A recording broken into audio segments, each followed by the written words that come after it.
Today we are leaving Central Virginia, where we've been visiting friends and family for the last 2 weeks. Yes, and we love coming back to our home-ish area. Mooch stocking is the best. It's a mooch stock on friends' property, just so that we can see everybody and take care of appointments. Yep, and we are leaving to go to New Market, Virginia, where we're going to go to Endless Caverns. Yes. And we're going to meet Jimmy and Lisa from Find Us Camping there. They are having a meetup this weekend, so we're going to go hang out. We get to see our friends, we get to see our family, we get to meet more people in the RV community. So it's going to be a very good week. Right. All right, well, we are leaving now, so... Well, that means I have to get up. I guess it's time to hit the road.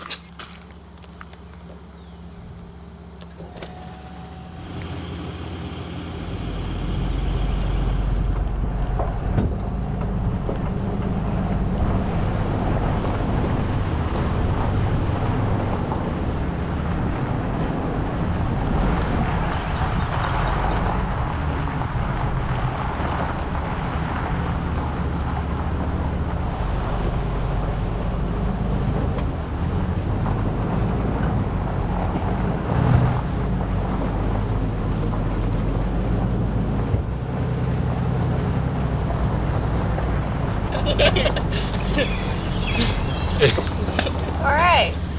What's up, everyone? Welcome back to One Strange Adventure, and welcome to the next video. It's a very special video. Yes, but before we get started in today's video, we want to say a very special thank you to today's sponsors, which is Turbo Fireside and Firefork 360. Yes. We want to talk about 2 products that were sent to us to test out, and we absolutely love them. The first one being the Turbo 19-inch smokeless fire pit for outdoor wood burning. This thing is portable. It collapses down to be about half the size of typical fire pits that are around that size. It actually retails for $199 on Amazon, so it's also about half the price of some of the other fire pits its size. While we were at Endless Caverns, we got a chance to use it for the first time. Easy setup, easy cleaning, easy to get started, smokeless, easy to tear down, easy to store. It definitely has a unique nested design where the legs fold up under it. It's pretty fast to get ignited, and it burns really hot, so the fire keeps going even when you put new stuff in there. It reuses the airflow like others that have the same design to create that smokeless fire, and has been very useful on this trip. So thank you so much for sending it to us. The next thing we'll talk about is the Fireside Utensils Firefork 360, which is basically, it's made of stainless steel. It's a roasting fork that can rotate 360 degrees without you actually having to turn it. You can fit up to 12 marshmallows on it. We tried. If you get a chance, check out the Firefork 360 on Amazon.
All right, so today we are talking about common misconceptions of living the RV life.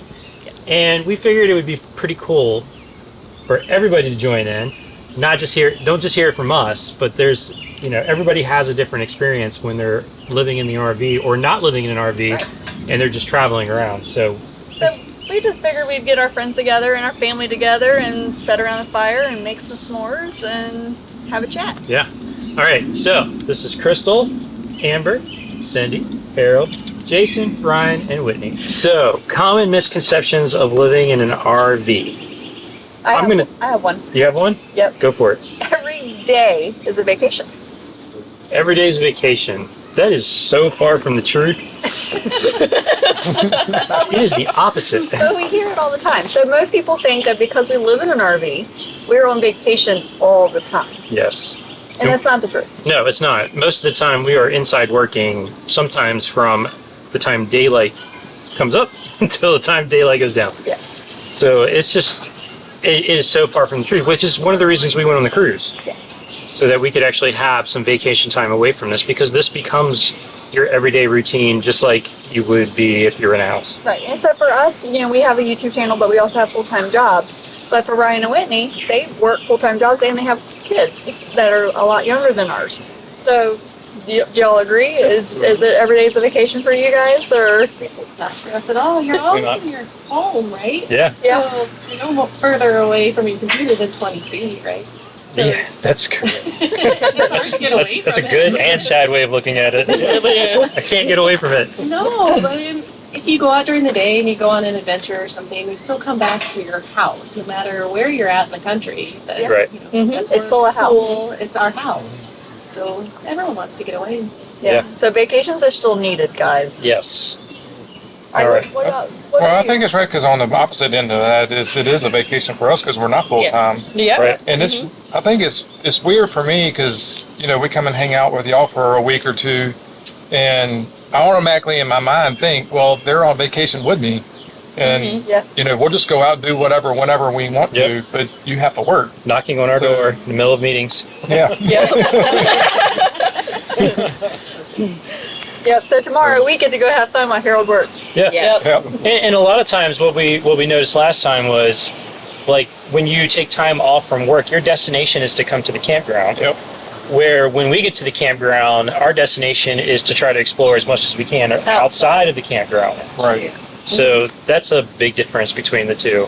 Ryan, Whitney, what is a common misconception that you learned when you moved into an RV? Because these guys are full-timers. So I would say one of the common misnomers is it's much cheaper to live full time. Oh, Oh yeah. yes.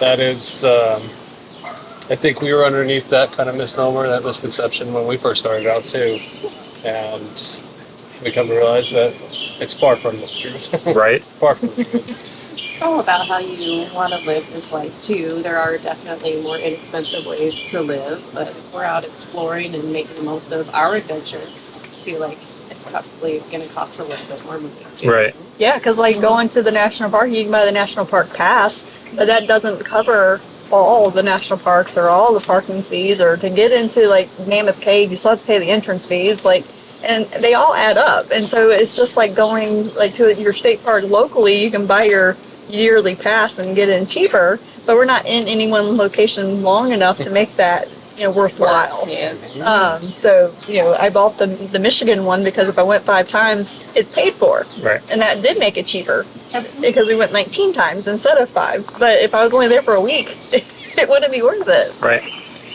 And so do you guys, do you typically stay in like RV resorts, or do you typically go for like a membership like Thousand Trails, or what is your preference? Split between the two. Yeah. We do like to do some Thousand Trails. We do like to do some membership campgrounds and get those into. But we do like the resorts too because we do have younger kids. Right. So all the amenities there are really important to us so that the kids are entertained, especially when we're working all day long. Yeah. Something that's a lot more beneficial to us to stay somewhere that has something for all the kids to do. That makes sense. Something to keep them occupied during the daytime. And we try to stay in Thousand Trails. If there's a Thousand Trails anywhere near, we'll drive an extra hour for that because we're already paying for it. Absolutely. Yeah. Yeah. It helps create the budget Yes. because the RV life is not cheap. Take Not at all. groceries, diesel, and staying at the RV resorts, that can add up really quick. Yep. Yep. Fun fact, we did our finances for last year, and we spent over $26,000 at gas stations. Now, I know, 26,000. I know that sounds like a lot, but Buc-ee's is like 20 of that. Gotta love Buc-ee's. I know that sounds like a lot, but that is our fuel, that is our propane, that is dumping the RV after we boondock, that's doing all the things. Once we get there to fill it up, we go inside and we get lunch or dinner or whatever. But then I also rented cars to drive back to Virginia, so that's the fuel, doing the long hauls between the two. Right. That was literally every single time we stepped foot into a gas station. Yep. For any reason. Yep. But it totaled $26,000 for 2022. Awesome. Yeah. This year our goal is to stay under 20. Yes. We're gonna shave some of that off. Stay Definitely. away from Buc-ee's. Stay Stay away away from from Buc-ee's. Speaking of Buc-ee's, and a bougie chair over there with its own arm, Russ. That's 20 some odd years old now.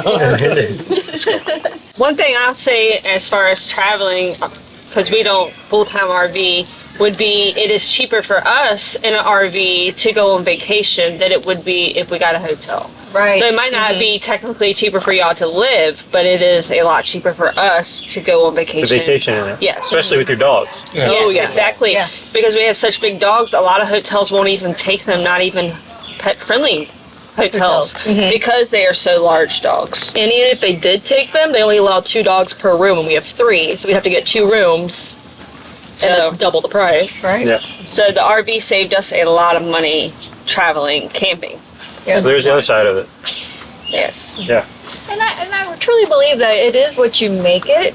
So when we first hit the road, I wanted our budget for campground costs to be the same or under what my mortgage payment was. And I think we've done pretty well at staying in that range as far as campgrounds go. Yeah.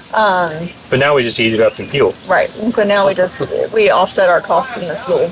Right. So you just have to be careful on how often you travel. So these guys park for sometimes a month at a time, to where we travel every week to 2 weeks. And so we're going to slow down for 2023 to help mitigate some of the fuel costs. And then y'all take about 4 or 5 camping trips, like long camping trips. Yeah, long. So we do. We try to do at least 4 week to 2 weeks, and then we do quite a lot of weekends where we leave Friday night and come home Sunday morning. And usually those are like Harvest Host or somewhere that doesn't cost us a lot of money, Right. Yeah. So you can help or like state parks, something that's cheaper. them resorts like this. 'Cause Right. Yeah. these places are. We take advantage of the RVing a little different than, I know some people buy them just to, like for us that have a house or sticks and bricks. A lot of people buy them just to do the seasonal camping, where we try to go out at least once or twice a month. That's not typical of most people that don't own one. I mean, don't do it full time, but Right. Yeah, because y'all winter camp. yeah, we winter camp, summer camp, everything else. Yeah. All right. So Good info. what's another one? Anybody got another one? It's easier to keep up with than a house because it's smaller.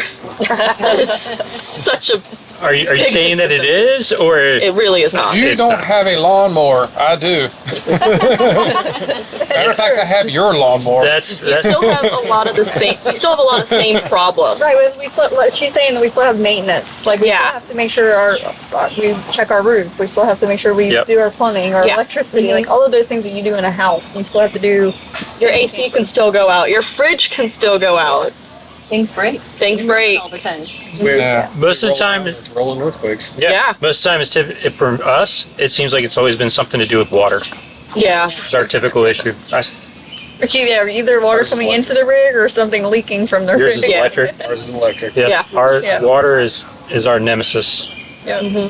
But Jason's right. Like we don't have to worry about trimming the trees or mowing the yard or doing any of those types of things. But as far as the house itself goes, it's definitely about equal to the maintenance we did on We it. may not have to mow yards, but I tell you what, most campgrounds mow the grass as soon as we get on a call. As soon as we're in a meeting, that's when they're mowing right under our window. So another one is that we just sit around fire all the time, every evening, or we're out enjoying the campground or something like that when we're really not most of the time. Right. Most of the time we are in the house working.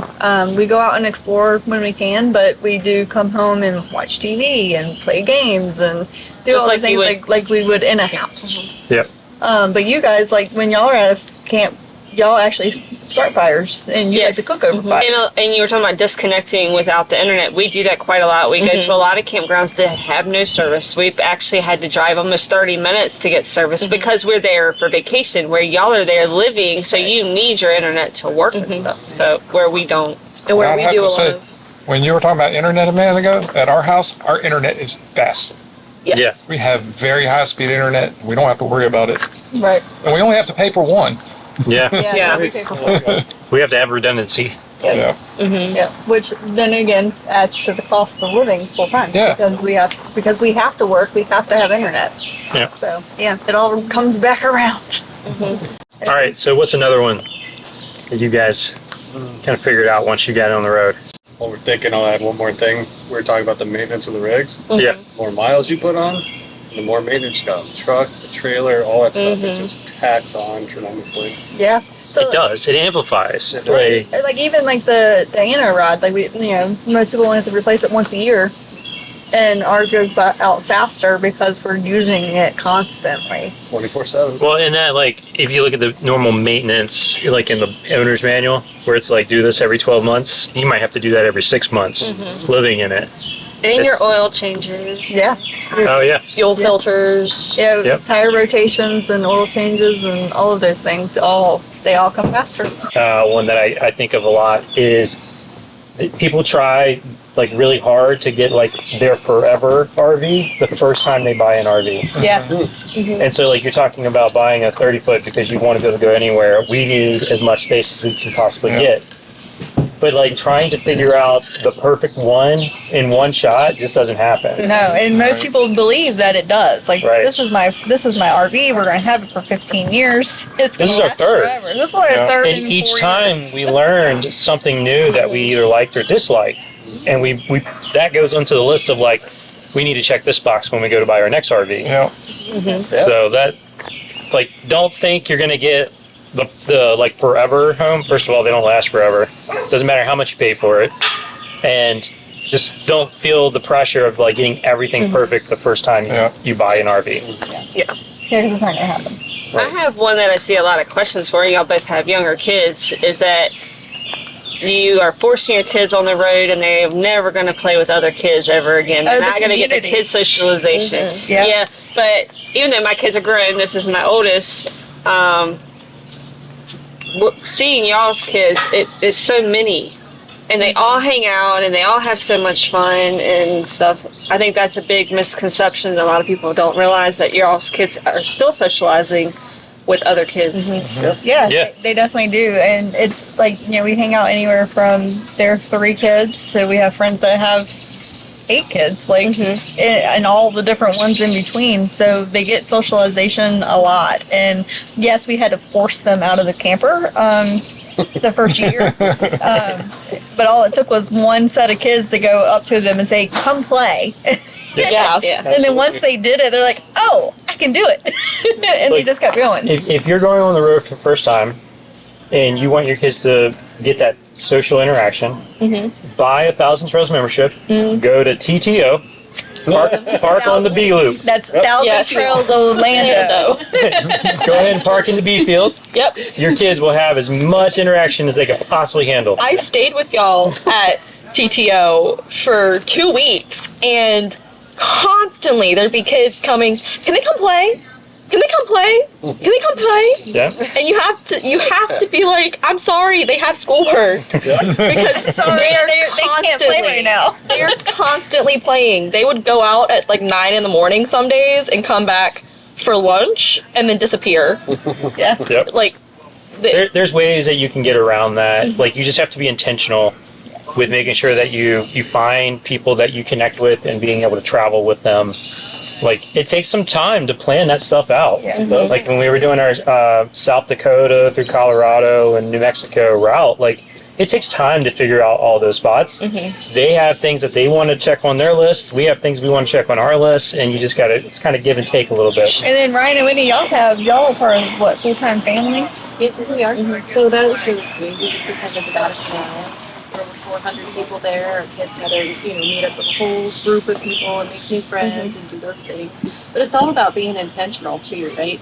You've got to go out. You have to push your kids out of their comfort zone. But once they get out there, I feel like even our 5-year-old, the most, he's so easygoing and he's able to go out and make new friends instantly. He sees a kid, he goes up to him, he wants to talk to him and things like that because they're constantly having to make new friends out on the road too, and they want that interaction too, right? Yeah. Right. So that's engaging. So it helps them make new friends easier too. Yeah, and then they get to see those same new friends other places in the country. Right. And and that just makes it all the worthwhile because they're like, Mom, they're only 4 sites down from us. Right. Yeah. And you're like, oh my gosh, guess who just rolled in? Right. Yeah. It's It's like taking your best friend to Hawaii. Right.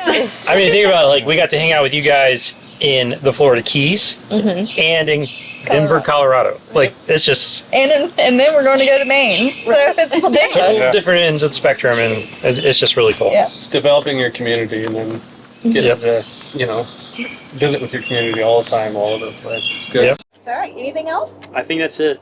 If you guys have any more that we did not include, feel free to leave them in the comments and we'll try to answer or set the record straight or any of those things. Yeah, not just if you live the RV life and you've learned about some misconceptions. Like, what is a misconception that you think you may have about people that live in an RV? And questions that you have for us. I mean, we have resources. We have other families that travel full time with other types of kids. We have family that travels without kids now, and we have other friends that don't have kids. Like, all the different spectrum we have covered in our community. So if you have questions, let us know. All right. Well, I think that wraps up this video. Hope you've enjoyed it. Hope you've enjoyed hearing from other than just us. Yes. And I think it's time for some s'mores. Yes, I want to use this. Stacy and Scott gave us this Firefork 360, and I'm really itching to try to use it. Yep. I don't know how many marshmallows we can get on. I don't know, but I'm ready to I'm curious if you can shoot you're like marshmallows. marshmallow. Yeah. Open up. Let me hear 'em. All right. Well, thank you so much for the Firefork 360. Also, thank you so much to Turbo Fireside. Yes. We love the fire pit. Now that we got a fire going and it's actually eating the smoke away. Yep. We finally fed it enough. Yeah, it's pretty cool. All right. Well, if you've enjoyed this video, make sure you give it a thumbs up. If you really like it, make sure you subscribe. Ring the bell so you know if I release our next video. Until the next strange adventure. Keep making your own. Oh, you didn't get the. Everybody run to a camera.